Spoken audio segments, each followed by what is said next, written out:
नागरिक संवाद कार्यक्रमात प्रभाग क्रमांक 8चे तडफदार नेतृत्व विलासअण्णा शिंदे यांचा गौरव। गंगापूर गावातील क्रांती चौक भाजी मार्केट येथे गोदावरी ज्येष्ठ नागरिक संघाच्या वतीने नागरिक संवाद कार्यक्रमाचे भव्य आयोजन करण्यात आले। या कार्यक्रमाला प्रभाग क्रमांक 8चे तडफदार पाणीदार नेतृत्व माजी नगरसेवक विलासअण्णा शिंदे यांच्यासह परिसरातील नामवंत मान्यवरांची उपस्थिती लाभली। कार्यक्रमाच्या सुरुवातीस उपस्थित मान्यवरांच्या हस्ते प्रतिमा पूजन करून कार्यक्रमाला सुरुवात झाली। गोदावरी ज्येष्ठ नागरिक संघानेच या संवाद उपक्रमाचे आयोजन केले होते। कार्यक्रमाचे प्रास्ताविक कैलास मामा मोहिते यांनी करून संघाच्या कार्याचा आढावा मांडला। यावेळी त्यांनी भावनिक शब्दात जाहीर केलं की या पंचवार्षिक निवडणुकीत विलासअण्णा शिंदे यांना महापौर करण्याचा आमचा निर्धार आहे। यानंतर विविध मान्यवरांनी मनोगत व्यक्त करत विलासअण्णा शिंदे यांच्या प्रभागातील कामांची प्रशंसा केली। माजी नगरसेवक संतोष गायकवाड, नैना गांगुर्डे यासह अशोक कर्डक, जगनतात्या पाटील, विष्णुपंत बेंडकुळे, अरुणा पाटील, विलास आहेरे, ज्ञानेश्वर पाटील, गोविंद डंबाळे, प्रदीप नाना कर्डक, भगवान गबाले, अशोक मामा खाडे, उत्तम आप्पा मंडलिक, कैलास जाधव आदी मान्यवर उपस्थित होते। कार्यक्रमाच्या शेवटी ज्येष्ठ नागरिक व परिसरातील नागरिकांसाठी अल्पहाराचे आयोजन करण्यात आले।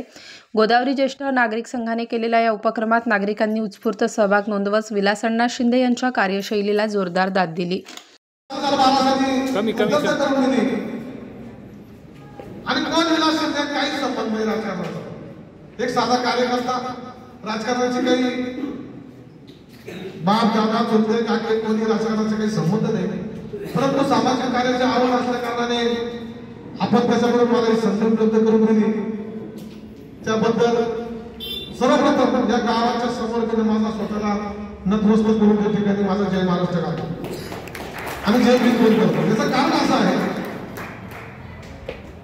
पैसे प्रत्येकाकडे नसले तर लोक मागू शकतात, परंतु माझ्याकडे पैसेही नाही, काहीच नाही, राजकीय वारसाही नाही, तरी मला या ठिकाणी बसवले आणि मी तुमचा सन्मान टिकवण्यासाठी शब्दावर सांगतो एक काम चुकीचं केलं। त्याचं कारण असं की ज्यांनी मला इथं पाठवले, मी जर चुकीचं काम केलं तर त्यांचा अपमान होईल आणि म्हणून अपमान माझ्या माणसांचा अपमान होईल, अपमानामुळे मान शर्मेने खाली घालावं लागेल असं आयुष्यात हे काही काम केलं नाही आणि भविष्यात हे करणार नाही।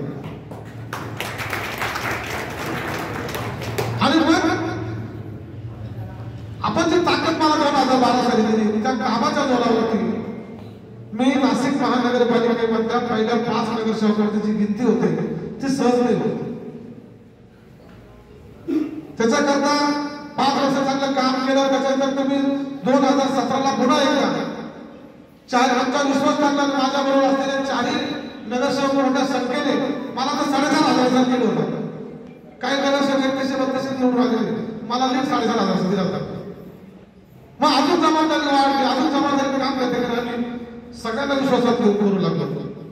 काम करत असताना तुम्ही मला जबाबदारी दिली आणि मीच माझ्या मार्गाने काही करायचं ते न करता मी सगळ्यांना विश्वासात घेऊन काम करण्याचा प्रयत्न केला। साहजिकच असं असताना कळत नकळत आपल्याला कोणाचं हे नसतं, परंतु कळत नकळत कोणाचे मन दुखवले पण जातात, कारण ते आपल्याला माहित नसते याचं मन काय दुखवलेले। आणि मग असं जर कधी मला कदाचित माझ्याकडे मन दुखवलं गेलं असेल आमच्या चौघांकडे, तर मी सर्वप्रथम माझ्या भाषणाच्या गुरुत्व सगळ्यांची दिलगिरी व्यक्त करतो, कारण मला मोठे करणारे तुम्हीच आहे, इथं बसवणारे तुम्हीच आहे आणि मला क्षमा याचना देणारे पण तुम्हीच आहे आणि मला पण पुढे पाठवायचं नाही पाठवायचं हे ठरवणारे पण तुम्हीच आहे। पौर व्हाल किंवा आमदार व्हाल किंवा खासदार व्हाल तर याच्यामध्ये आता तीळ मात्र करायची नाही।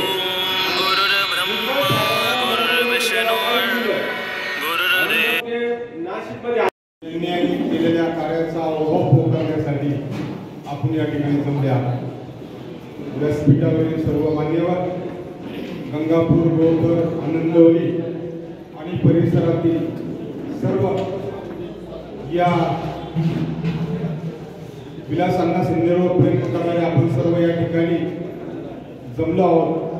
सर्वप्रथम आपल्या सर्वांचं गंगापूर गावच्या वतीने तसंच ज्येष्ठ नागरिक संघाच्या वतीने आपण या ठिकाणी स्वागत करतो।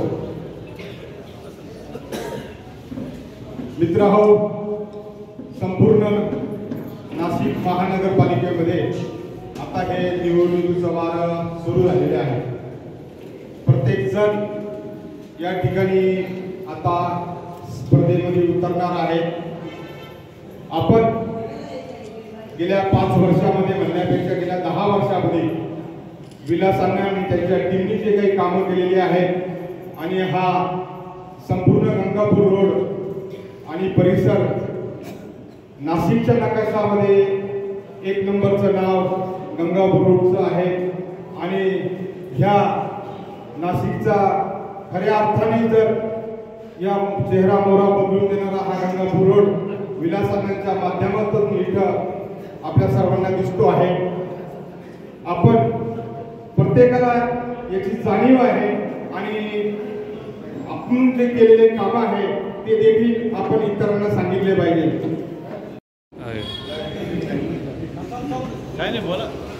हा जो प्रभाग आहे हा शिवसेनेचा बालेकिल्ला आहे, कारण की का आपण नेहमी बघतो का शिवसैनिक म्हणून अण्णांचा हा प्रवास कसा झालेला आहे।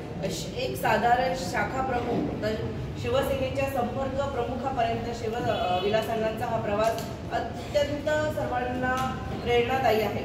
मला आठवतं 2017च्या निवडणुकांमध्ये जेव्हा हा वार्ड महिला आरक्षित झाला होता SC साठी, निवडणुकीचा कुठलाही किंवा राजकारणाचा कुठलाही वारसा नसताना, कुठलाही गंध नसताना एक छोटीशी आठवण आहे। माझे पप्पा सकाळी पेपर वाचत होते, पेपरमध्ये आरक्षण डिक्लेअर झाले होते, तेव्हा माझ्या वडिलांनी सांगितलं की आपल्याला विचार करायचा। मी सरळ म्हटली की मला तर माहितीच नव्हतं, म्हटलं नाही मला नाही करायचं।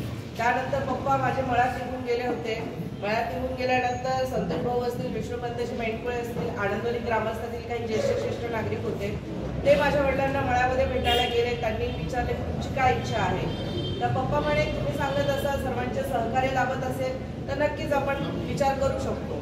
त्यानंतर रात्री अण्णांच्या घरी हे सगळे रात्री 12 वाजता गेले। अण्णांचा जवळजवळ पॅनल डिक्लेअर झालेला होता, त्यांचे सर्व कॅन्डिडेट फायनल झालेलं होतं। अण्णांनी शेवटच्या क्षणी माझं नाव पेनाने लिहून वरती शिवसेना भवनला पाठवलेलं होतं। सांगण्याचा मुद्दा असा होता की कुठलाही मला राजकीय वारसा नसताना, मला कुठलाही अनुभव नसताना माझ्यासारख्या एका नव्या उमेदवाराचं अण्णांनी विचार केला, मला एक संधी दिली आणि संधीच म्हणून मिरवणारे आम्ही लोक नाही, आम्ही हाताला बोट धरून तुम्ही सांगशाल ते काम करून घेणारे माणसं आहोत। म्हणजे जेव्हा आपण म्हणतो ना आता नवीन आमच्या व्हॉट्सअपवर बरंच क्लिप येऊन राहिला, त्याच्यामध्ये एक क्लिप मध्येच आवडते मला ती, असा माणूस निवडून द्यायला पाहिजे ज्याला आपण कधीही फोन करू शकतो, त्याला कधी हक्काने बोलू शकतो, पहाट असो दिवस असो रात्र असो कधी त्याला काम करू शकतो, असे माणसं निवडून द्यायला शिकले पाहिजे, अशी माणसं तुम्ही निवडून दिले पाहिजे। आणि त्या पद्धतीने आम्ही आजपर्यंत काम करत आलो आहोत। जरी आमच्या निवडणुकीचा काळ संपला आहे, परंतु गेल्या 4 वर्षापासून बिनपगारी फुल अधिकारी या पद्धतीने आजही आम्ही काम करतो आहे। नागरिकांचं काम थांबतं का? जरी एखादं काम कमी झालं, परंतु आपल्या प्रभागामध्ये आम्ही 4 नगरसेवक असे आहोत का नाशिक जिल्हा कायद्याचा बालेकिल्ला आता बघताय तुम्ही, कोणाही एकही शिंतोडा उडाला नाही, कुणी कधी दादागिरी केली नाही, कुणी कुठं काही अपशब्द कोणाबद्दल वापरले नाही। फक्त आपल्या नागरिकांची हिताचे काम आपल्या माध्यमातून विलास अण्णांच्या माध्यमातून आम्ही या ठिकाणी करत आलो आहोत। आता निवडणुकीचे काम अण्णा अजून करतील यामध्ये काहीतरी मात्र शंका आहे। प्रभाग क्रमांक 8 मध्ये ज्या टायमाला शिवसेना दुबगली त्यावेळेस मी एकनाथ शिंदे साहेबांच्या बरोबर काम करत होतो। माझ्या बरोबर गंगापूर गावातून सुनील परदेशी पण होता। मागच्या लोकसभेमध्ये या प्रभाग क्रमांक 8 मध्ये हेमंतप्पा गोडसे तसेच राजाभाऊ वाजे हे विजयी झाले, परंतु या प्रभागातील सर्व नागरिकांनी धनुष्यबाण ही निशाणी काही सोडली नव्हती। हेमंतप्पा गोडसे यांना राजाभाऊ वाजेपेक्षा जवळपास 2000 मतदान हे जास्त होतं। म्हणजे याचा अर्थ असा होता की धनुष्यबाणावर प्रेम करणारे प्रभाग क्रमांक 8 मध्ये भरपूर लोक आहेत। आणि जसा हेमंतप्पा गोडसेला 2000चा लीड होता, तसेच 2017च्या इलेक्शन मध्ये अण्णांना 3000चा लीड होता। तो 3000चा लीड आपण सर्वांनी मिळून आता 6000चा लीड करूया।